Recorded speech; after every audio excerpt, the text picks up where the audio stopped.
Men, and I use the term in a manly way today. We're still working on the 1970 Ratty Rod chopper. This wheel, well, this is a whole wheel. You can only see the brake drum. But this wheel is about to go outside in the garbage. And before I tossed it in the trash, I wanted just to take a quick look at this thing. This was real popular in the 70s. This is the mini drum brake. And I grew up in the 60s largely, but in the 70s I was working in motorcycle shops, and every one of these I ever took apart, which granted there's only been 3 or 4 of them, but every one I've ever taken apart, this is the condition of the brake, broken, disintegrated. So far as I'm aware today, you can't buy replacement parts for them. The wheel is still available from my favorite import parts procurer. This is the brake backing plate and the brake shoes off of aforementioned wheel. You could see that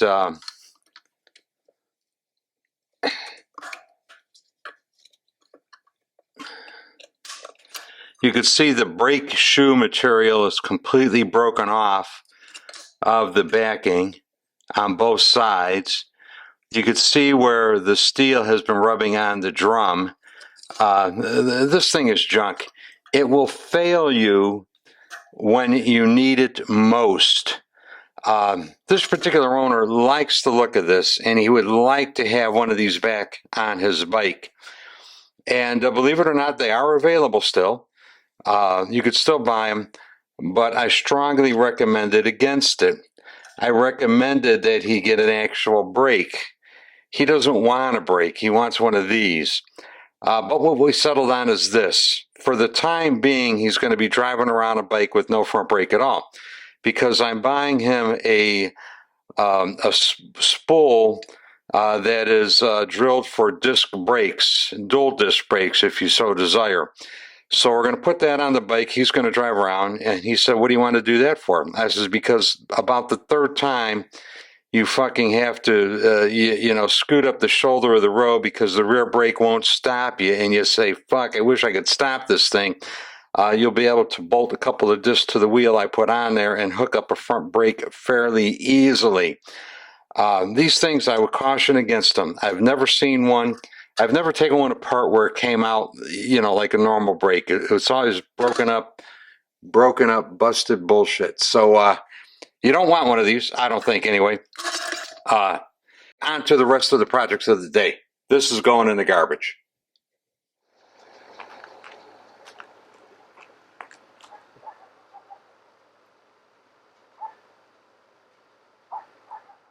So for the first job of today, we're going to work on this brake.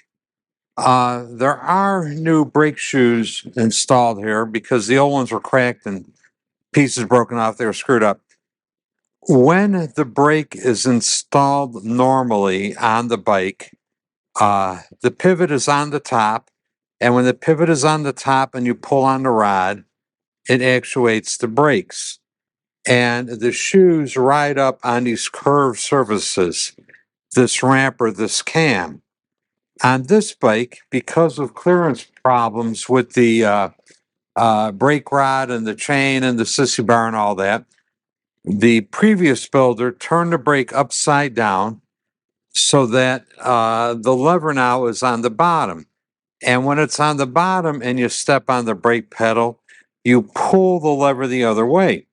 And there is no ramp going the other direction. And it is a much more difficult pull to get it to come up on here. So we're going to take the brake apart and we're going to do a couple of things to it. I'm going to grind this cam so that the ramps will match. There will be a ramp on this side and a ramp on this side, and I'm going to try to grind it to get it to match over here. I'm not going to take you out to the grinding wheel while I do that, but I will take it apart and show you. The other thing that needs to be done is these are new brake shoes out of the box.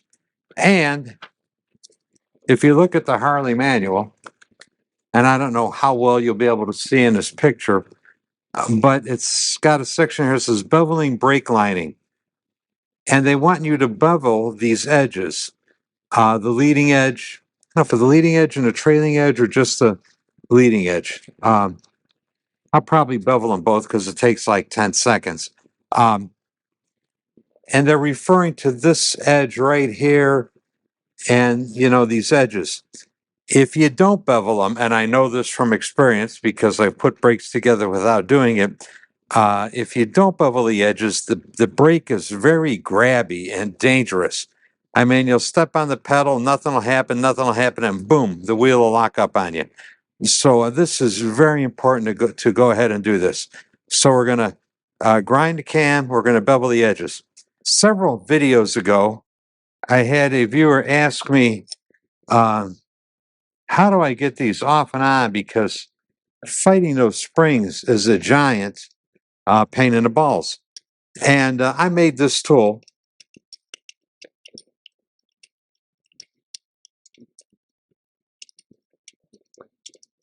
And this tool fits in between these pins. And basically, it's a piece of threaded rod inside a piece of square stock. It's got a slot milled down the threaded rod and a roll pin to keep the threaded rod from turning. And once I get it positioned between a couple of pins, all I got to do is tighten the nut up. Tightening the nut up spreads the brake shoe. You know what? Let's take the arm off first. I do have a nut on the arm loosely installed.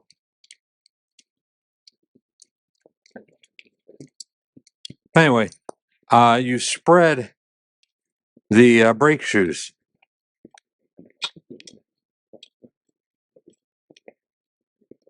And you spread them enough to get the actuating cam out of your way. Once you got your actuating cam out of the way, you could let them come back together again.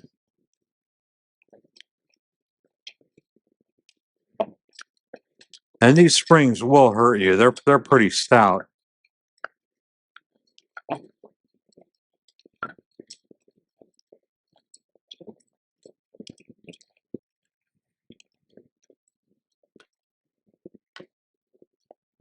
Anyway, take the pressure off the tool. Get the tool out of the way. And you can now fold these. Yes, the springs are there, but they're under considerably less pressure. So you could kind of fold the, you could kind of fold, well, not easily.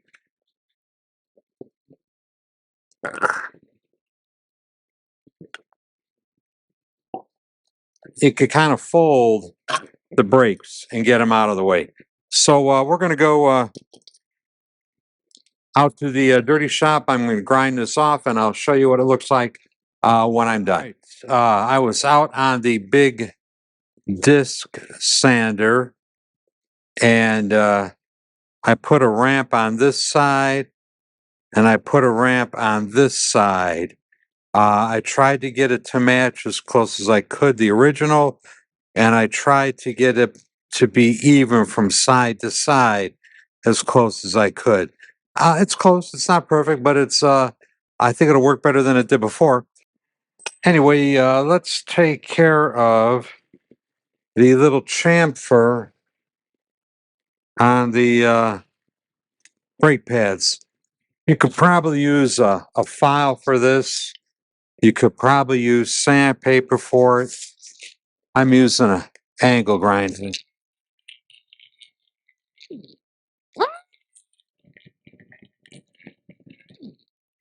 And I'm sure the dust is known by the state of California to cause cancer.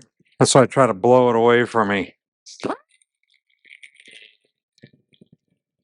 And the book did say both edges of the shoe.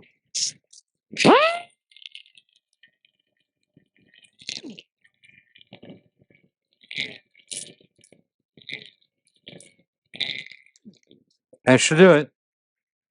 All right, I'm going to show you what I believe is the easiest way to get the springs in the brake.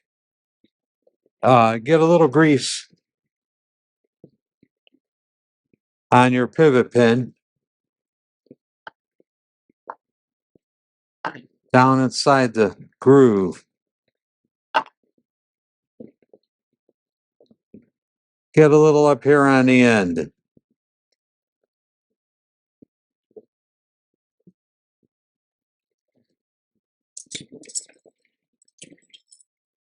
Get your springs.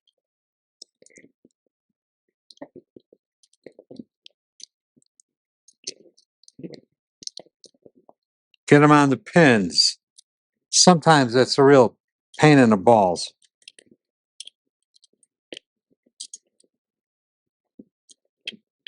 Once you've got them on the pins, you should be able to fold the shoes together. Once you've got the shoes folded together, get your handy dandy expander that you made. Put it between the next two pins and expand it.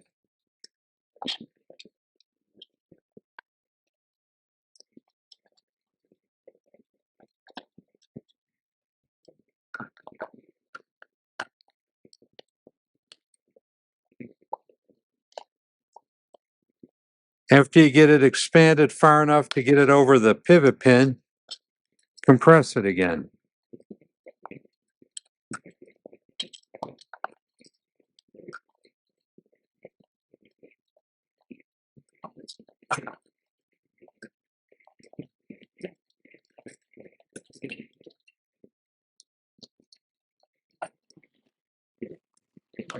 So after you get your pivot pin in, move your expander over to the other side of the brake.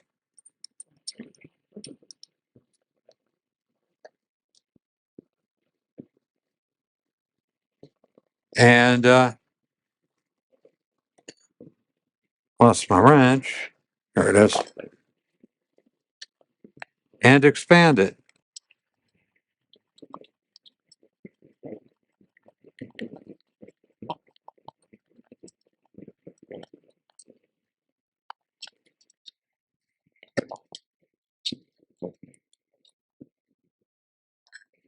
Get your washer centered in the hole. Put a little grease on the cam.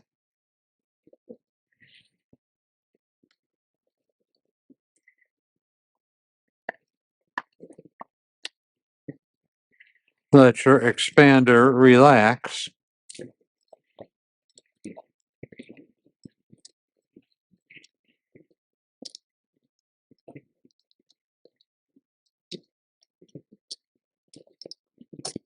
And that's it. Installed upside down, the brake arm or the brake pedal and the lever and the rod are going to pull it that way. Let's see.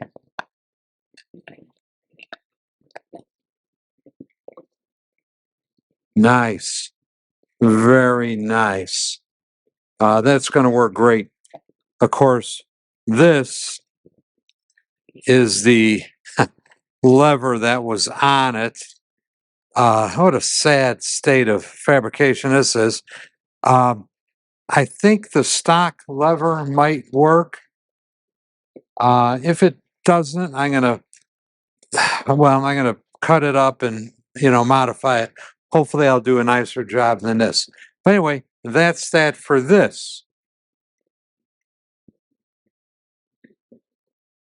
Okay, next job of the day is to get my T-bolts to fit the fork legs. And as you may recall from the machining video on these things, I left them a little bigger than they needed to be on purpose so that I could fit them. What I've noticed on them is that the tool they used to drill this hole must have been dull or something, because the hole is very rough and irregular on the inside. So the first thing I do is hone them.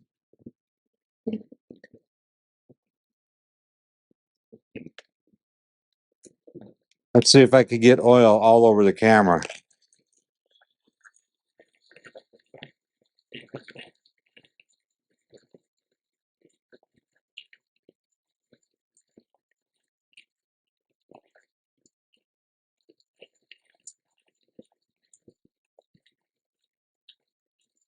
Does that remind you of anything?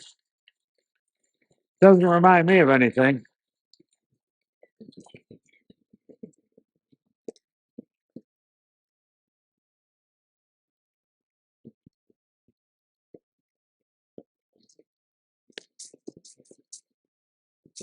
Oh, it's nice in there, nice and smooth.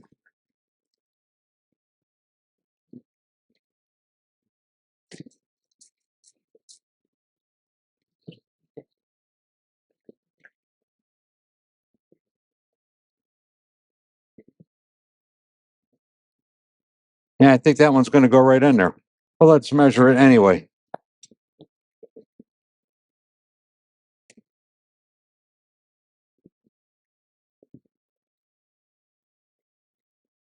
Okay, the hole measures out to 0.513.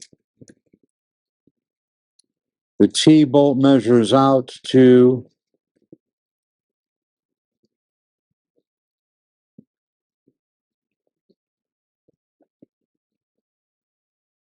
0.513. Well, almost 0.514.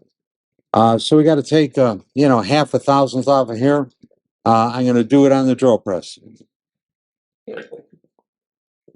I have found that this technique actually works pretty good.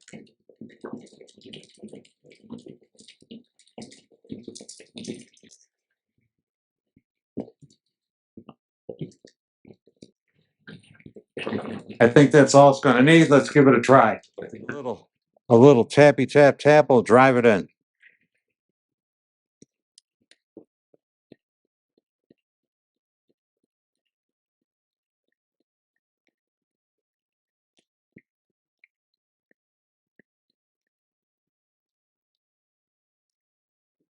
And that's a nice fit.